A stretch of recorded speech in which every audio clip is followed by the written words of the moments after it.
நிறைய இடத்துல இந்த கேலி கிண்டல்கள் நிறைய நடக்கும். இதை பத்தி தீபாக்காவோட ஒரு கருத்து என்ன? அக்கா வந்து இன்னைக்கு மைக்கு கொடுத்து இத்தனை பேர் பேசுறீங்க. எனக்குள்ள ரொம்ப தாழ்வு மனப்பான்மை உண்டு. அதுக்கு காரணமே வந்து இந்த கேலியும் கிண்டலும் தான்.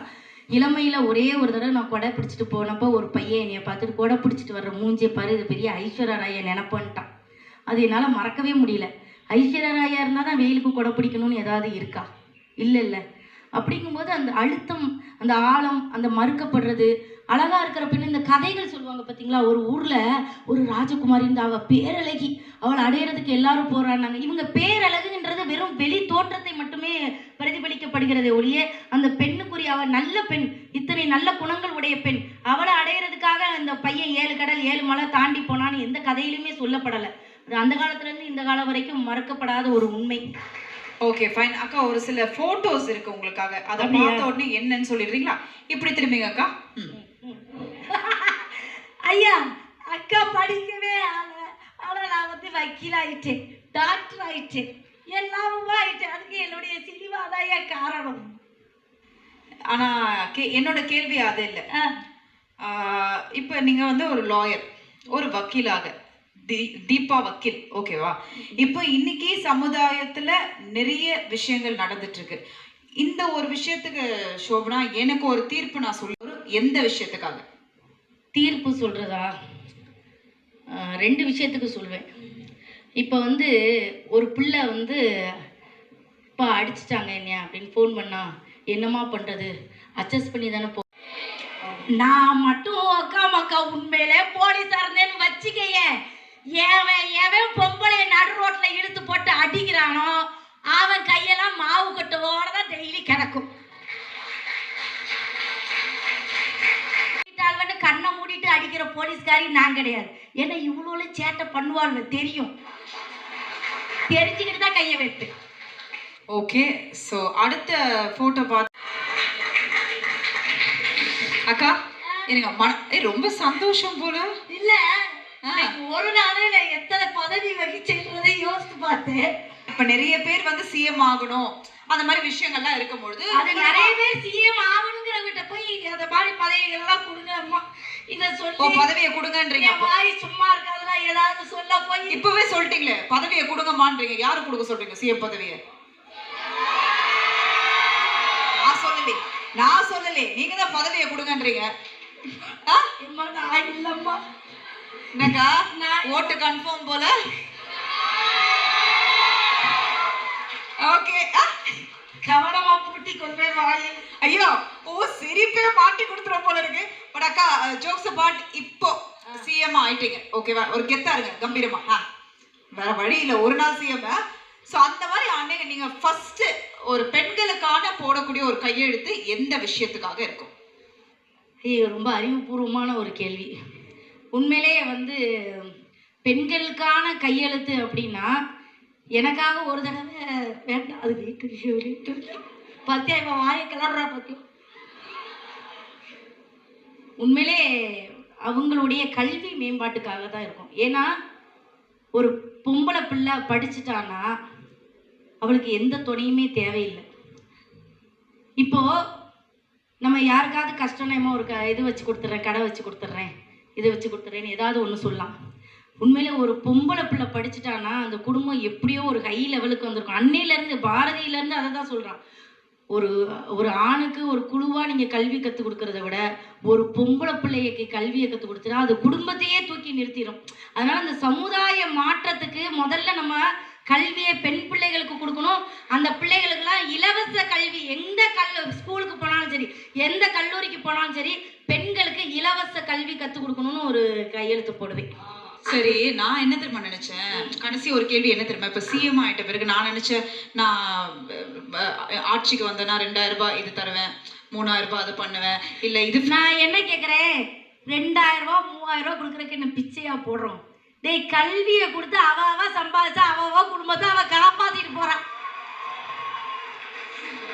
ஓகே, தேங்க்யூ சோ மச் தீபாக்கா. நான் சொன்னேன் இல்லைங்களா, தீபாக்கா வந்தாலே ஒரு அவங்க கடந்து வந்த பாதைகளாக இருந்தாலும் அது எவ்வளவு என்டர்டெயின்மெண்டா உங்களுக்கு. மொத்தத்துல பெண்கள் வந்து எப்படி இருக்கணும் தெரியுமா? மூங்கில் இருக்கு தெரியுமா? மூங்கில் மாதிரி இருக்கணும். எல்லாரும் சொல்லுவாங்க நாணல் மாதிரி வளைஞ்சு கொடுக்கணும்பாங்களே, அக்கா சொல்றேன் மூங்கில் மாதிரி வளைஞ்சு கொடு. மூங்கில் உடையாது, ஆனா அதை எப்படி வேணாலும் வளைச்சுக்கிடலாம். ஏன்னா நம்மளும் கொஞ்சம் விட்டு கொடுக்கணும். இன்னைக்கு நிறைய பிடிவாதம், விட்டு கொடுத்தல் எதுவுமே இல்லாம இருக்கிறதுனால தான் நிறைய இடத்துல டிவோர்ஸ் ஆகுது. தயவு செஞ்சு கல்வி கத்துக்கிட்டோன்ற ஆணவம் பெண்களுக்கு வந்துருச்சு. பெண் தன்மைகளை இழந்துராதீங்க அப்படின்னு சொல்லி, பெண் பிள்ளைகளா ஒரு குடும்பத்தை காப்பாற்றக்கூடிய மாபெரும் சக்தி நீங்கள். தெய்வ சக்தி, தெய்வ பிறப்பு நம்ம எல்லாருமே. அதனால என் முத்தாரம்மனுடைய கதையை படிங்க, உங்களுக்கே தெரியும் என்று கூறி, நம்ம எல்லாம் முத்தாரம்மையுடைய வம்சம் என்று இந்த பசங்களாம் பாவம், தயவு செஞ்சு சும்மா பிடிச்சு கேசுன்னு வைக்காதீர்கள் என்று சொல்லி வாய்ப்பிற்கு நன்றி நல்கி விடைபெறுகிறேன். மீண்டும் ஒரு முறை ஒரு நாள் முதல்வர் தீபா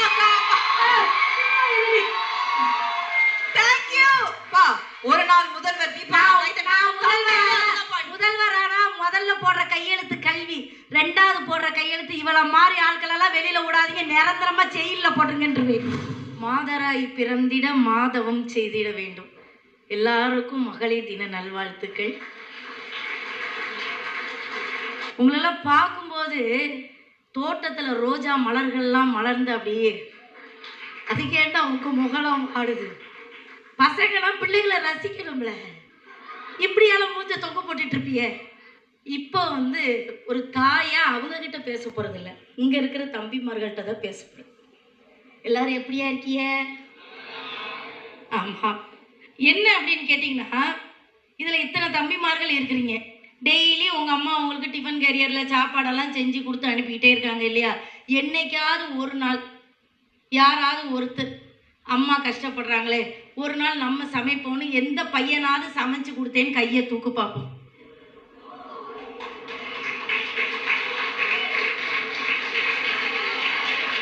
ஆனா உண்மையில் சொல்லுகிறேன், காலம் மாறிக்கொண்டே வருகிறதுக்கு இங்க இருக்கிற பசங்களே உதாரணம். நான் எதுவுமே சொல்ல தேவையில்லை. இன்னைக்கு மாற்றம் பசங்க கிட்ட வந்துட்டு, பொண்ணுங்க கிட்ட மாற்றம் வந்திருக்கா? வாய்ப்பு இல்லை. அதை கூட புரிஞ்சு வச்சிருக்கேன். நீ நல்லா கூஜா தூக்குவடா இப்படி சொன்னா என்னமா ஒரு சிரிப்பு வருது. ஆக எல்லாத்துக்கும் ஒரு தலையாட்டி பொம்மையா இருக்கிறவன் தான் உங்களுக்கு புருஷனா வரணும்னு நினைக்கிறீங்க. இன்னைக்கு நிறைய பேர் லவ் பண்றாங்கடா. லவ்னா எங்க காலத்துல இருந்த லவ் வேற. ஒருத்தர் நினைச்சா ஒரு 10 வருஷமாவது குறைஞ்சது அவன் பேசுவானா மாட்டானான்னு ஒரு 4 வருஷம் ஓட்டிடுவான். அடுத்த 2 வருஷத்துல அவன் பேசவே மாட்டான்னு தெரிஞ்சதுக்கு அப்புறம் வீட்டுல எவனாவது கல்யாணம் பண்ணி வச்சுட்டா அதை மனசுக்குள்ள வச்சுட்டு அப்படியே வாழ்க்கையை ஓட்டும். ஆக கூஜா தூக்குற. நான் கேட்கிறேன், உண்மையில் உண்மை ஒரே ஒரு விஷயம் சொல்றேன். அந்த காலத்துல எல்லாரும் சொன்னாங்க, அச்சம், மடம், நாணம், பயிர்ப்பு இதெல்லாம் பெண்களுக்கு தேவை என்று சொன்னவுடன் இன்னைக்கு நிறைய பேர் சொல்றாங்க, நாங்க எதுக்கு அச்சப்படணும், எதுக்கு நாணப்படணும், எதுக்கு வெக்கப்படணும்? இம்மா இதெல்லாம் பெண்களுக்கு இருக்கிற இயற்கை குணம்மா. இலங்கை ஜெயராஜன் ஒரு பெரியவர் சொன்னது இது. ஆண் என்பது எப்பவுமே வேறுதான், பெண் என்பது எப்பவுமே வேறுதான். ஆணுக்கு பெண் சமமாக முடியாது, பெண்ணுக்கு ஆண் சமமாக முடியாது. உடனே காலரை தூக்கி விடாதுன்னா இன்னும் முழுசா முடிக்கல. இதற்குரிய இயற்கை குணங்கள் வேறு, அதற்குரிய இயற்கை குணங்கள் வேறு. என்னத்தான் நம்ம வளர்ந்தாலும் பெரிய பாறாங்கல்ல தூக்குனா அவன் தூக்கிடுவான், நம்மளால தூக்க முடியுமா? டேய் தூக்குடான்னு ஆம்பளையத்தான் சொல்ல முடியும். அதுக்காக ஆம்பளை பெரிய ஆளா? பெரிய ஆளா? அது அதற்குரிய இயற்கை அம்சம், அது அப்படித்தான் இருக்கும். இப்போ பேருந்துல போறோமா, அதே ஒரு முனுசாமி இடிச்சுக்கிட்டு இருந்தா இடிக்கட்டும் அப்படின்னு விடுவோமா? இல்ல, அதுக்கு பேரு தான் பயிர்ப்பு. அதே மாதிரிதான் உங்களுக்கும், நான் இல்லைன்னு சொல்லல. அப்ப ஒரு பெண் அவளுடைய வாழ்க்கையில் எல்லாவற்றையும் தூக்குறதுக்கு நீ காரணமாயிடக்கூடாது. இப்ப இயற்கையாவே ஒருத்தனுக்கு கண்ணு தெரியாது, நடக்க முடியாதுன்னு வச்சுக்கோயேன், அதற்கு அவன் தன்னை பழக்கப்படுத்தி கொள்ளுவான். இந்த சமுதாயத்துல ஒரு வயசு வரும் பொழுது நல்ல கை கால் உள்ள ஒரு பொண்ணை பார்த்து இதெல்லாம் ஒரு மூஞ்சா, இதெல்லாம் ஒரு மூஞ்சா இப்படியே சொல்லிட்டு வந்தீங்கன்னு வச்சுக்கோங்களேன், ஒரு கட்டத்துல அவள் தன்னை தானே ஊனமாக எடுத்துக்கொள்ளுவாள். ஆமாவா இல்லையா? தீபாக்க ஒரு காலத்துல ஊனமா தான் இருந்தேன். இந்த மாதிரி இளைஞர்கள்லாம் கை கொடுத்து எங்க அக்கா அழகின்னு சொன்னதுனால எனக்கு தைரியமா அந்த மைக்கில் நின்று பேசிக்கிட்டு இருக்கேன்.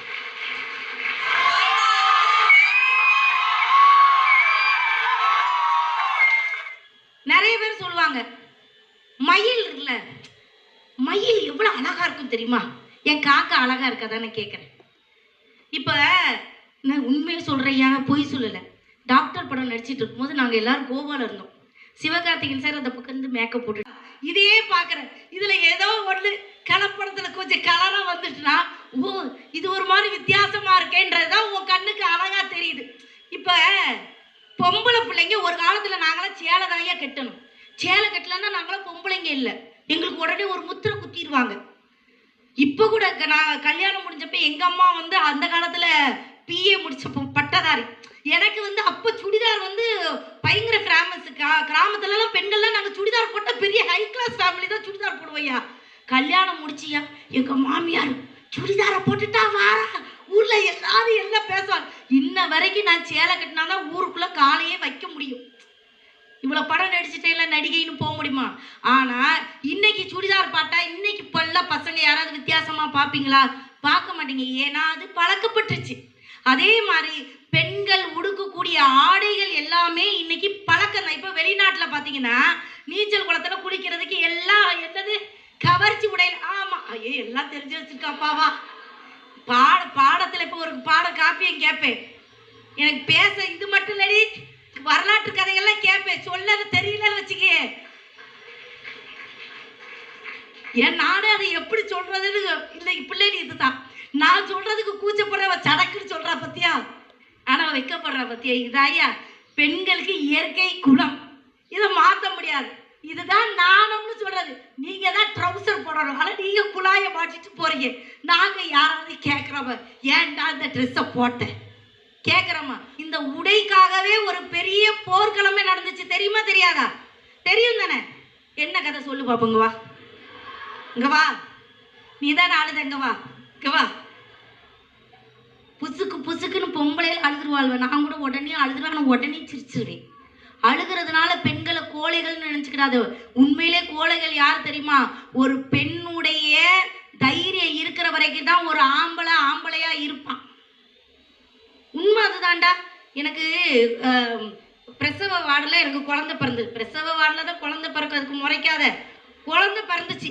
என் பக்கத்துல ஒரு அம்மாவுக்கு அப்பதான் பிறக்க போகுது. அது குய்யோ முய்யோடு கத்துது கிடந்து. சத்தல்லாம பெற்றிருந்துருக்கலாம். அது கத்துல என்னைய பார்க்க வந்த என் ஃப்ரெண்டு எகிரி குதிச்சு ஓடிட்டான். அப்ப இதையே உன்னால் தாங்கி கொள்ள முடியவில்லை என்றால் அந்த வலியை தாங்கி உங்களெல்லாம் பெத்தெடுத்திருக்கிறோமே, நாங்களாம் எப்பேற்பட்ட வீராங்கனைகள். கண்ணீர் என்பது ஒரு பெரிய மருந்து தெரியுமா? கடவுள் வந்து பெண்களுக்கு கொடுத்த பெரிய மருந்து. நீ என்ன திட்டா அந்த நிமிஷம் அப்படியே அழுது தொடச்சிட்டு போறாள், அதோட அதை விட்டுருவா. ஆனா நீ தான் நெஞ்சுக்குள்ளே வச்சு யாராவது பக்கத்துல ஏங்க பரவாயில்லங்க சாப்பிடுங்க, ஏங்க நம்ம புள்ள தானங்க பேசினா சாப்பிடுங்க, ஐயா அப்பா தானே பேசினாரு சாப்பிடியா, இப்படி சொல்லி உங்களை ஆறுதல் படுத்துவதற்கென்றே உங்களிடம் ஒரு பெண் இருந்து கொண்டே இருக்க வேண்டும். அவள் தோழியாக இருக்கலாம், காதலியாக இருக்கலாம், மனைவியாக இருக்கலாம். காதல்னோட எனக்கு ஒரு பாட்டு வருது, பாடலாமா? 4 வித பரவாயில்ல, பதட்டப்படக்கூடாதுடா. இப்ப தெரியுதா ஒரு பொம்பளை எதுக்கு தேவைன்னு? இப்ப பாரு. 4 வித பண்புகளும் பிறக்கும் அவள் வசைய 4 முறை பிறக்கும். வெளி சந்திரனோ சூரியனோ என்று தினம் மையமெல கண்களில் பல சாடை தெரிக்கும் உடல் சிலிர்க்கும். அன்றொரு நாள் பெண்ணவளை பார்த்தேன். எப்படி? அன்றொரு நாள் பெண்ணவளை பார்த்தேன், அந்த பெண் அழகில் மனம் வியர்த்தேன். ஆட பீடி வாங்க காசு இல்ல, பென்ஸுக்கார யோசனையா என்று மனம் சொன்னவுடன் மறந்தேன், உடன் இறந்தேன். அந்த பிள்ளைய மறந்தோன்னு அவன் செத்து போயிட்டானா. எப்படி? கும்மியடி தமிழ்நாடு முழுவதும் குலுங்கிட கை தட்டி கும்மியடி. நம்மை பிடித்த பிசாசுகள் போகின்ற நன்மை கண்டோம் என்று கும்மியடி. ஏட்டையும் பெண்கள் தொடுவது தீமை என்றெண்ணி இருந்தவர் மாய்ந்து விட்டார். வீட்டுக்குள்ளே பெண்ணை பூட்டி வைப்போம் என்ற விந்தை மனித தலை கவிழ்ந்தார். பாடினானா பாட்டு? உண்மையிலே நான் எல்லா ஆண்களையும் போன தடவை எல்லாரும் சொல்லிட்டாங்க, என்னைய திட்டினாங்க. நான் எந்த ஆம்பளையும் குறிப்பிட்டு திட்டுவதில்லை. அங்கே வந்து எனக்கு ஒருத்தன் டைரக்ஷன் பண்ணிட்டு இருக்கான் பாரு, அவன் தப்பு பண்ணாதான் திட்டுவேன். ஒரு ஊர்ல தேனி மாவட்டத்துல ஒரு பொம்பளை